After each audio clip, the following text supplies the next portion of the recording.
Pelaku sengaja mencampur daging celeng ke adonan bakso sebanyak 2/3 bagian.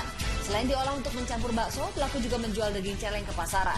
Untuk mengelabui pembeli, pelaku melumuri daging celeng oplosan dengan darah sapi, kemudian mengedarkannya ke sejumlah pasar di kota Bandung. Modus para oknum pedagang yang curang ini mencampur daging celeng dengan sedikit daging sapi dan menjualnya sebagai daging sapi. Membedakan daging sapi dengan daging babi relatif mudah karena tampak secara fisik. Yang sulit membedakan daging celeng dengan daging sapi karena hampir serupa. Daging babi ternak berwarna lebih pucat dibandingkan daging sapi yang merah segar. Daging babi ternak memiliki serat yang lebih halus dibandingkan dengan daging sapi yang berserat lebih kasar. Daging babi ternak memiliki lapisan lemak lebih tebal ketimbang daging sapi. Daging celeng justru tidak memiliki lapisan lemak itu. Babi hutan memiliki struktur tubuh yang menyerupai sapi. Ototnya lebih sering dipakai sehingga serat-serat dagingnya pun menyerupai daging sapi. Jika dilihat lebih teliti akan terlihat beberapa perbedaan daging sapi dan daging celeng. Memang jika lemaknya dikupas, daging celeng nyaris tidak berbeda dengan daging sapi, tapi tetap saja baunya berbeda. Daging celeng beraroma apek, sementara daging sapi beraroma khas daging. Saat diiris, daging celeng lebih mudah dipotong daripada daging sapi. Tapi daging celeng seratnya lebih kasar, sementara daging sapi halus. Daging celeng berwarna merah tua, sedang daging sapi berwarna merah terang. Daging celeng permukaan teksturnya kasar, sementara daging sapi permukaan teksturnya mengkilap. Kita juga harus curiga jika ada pedagang yang menawarkan daging sapi jauh lebih murah dari harga di pasar.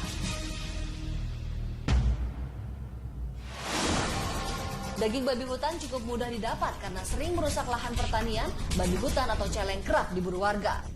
Ulah dari para oknum yang tidak bertanggung jawab ini tentu saja merugikan konsumen. Apalagi dalam Islam memakan daging babi, baik babi ternak maupun babi hutan, hukumnya haram.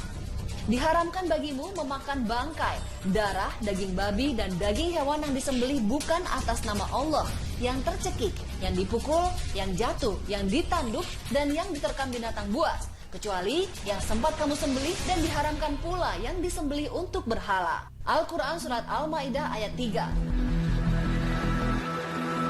Yakinlah, apa yang diharamkan Allah Subhanahu wa Ta'ala pasti ada hikmah yang terkandung di dalamnya. Berdasar berbagai penelitian, ditemukan fakta ilmiah di balik haramnya babi. Babi merupakan hewan yang kotor. Babi adalah tempat penampungan berbagai macam penyakit. Ada banyak penyakit yang dibawa babi seperti cacing pita, cacing spiral, cacing usus, bakteri kolera, virus cacar, berbagai virus flu, parasit, dan lain sebagainya. Memakan babi juga dapat menyebabkan banyak penyakit berbahaya seperti kanker anus dan usus besar.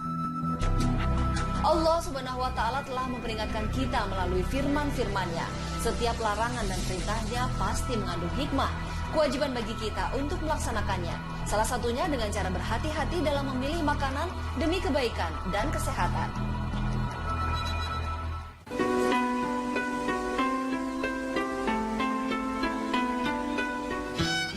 Alhamdulillahirabbil alamin. Teringat ketika makanan yang nikmat seperti ini. Ketika melambung harga pasar tentang daging, kami cukup terharu tentang kondisi pasar di negeri ini sekarang.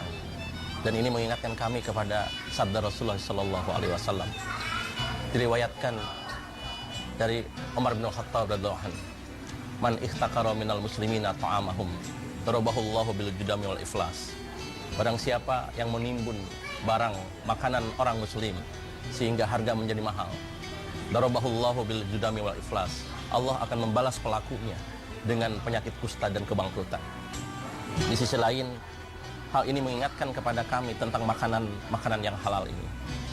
Sabda Rasul menyampaikan dalam satu hadisnya, "Man akalal halala arba'ina yauman, nawwarallahu qalbahu wa azra yanabil hikmata min qalbihi ala lisanihi." Siapa yang makan makanan yang halal selama 40 hari, Allah akan mencerahkan batinnya. Allah akan membersihkan kolbunya. Sehingga dari kolbu itu keluarlah hikmah-hikmah. Dari kolbu terucaplah lewat lisannya. Semoga makanan yang halal ini menjadikan kami memunculkan ilmu-ilmu hikmah. Karena makanan yang kami adalah makanan yang halal. Wabillahi taufiq wal hidayah. Assalamualaikum warahmatullahi wabarakatuh.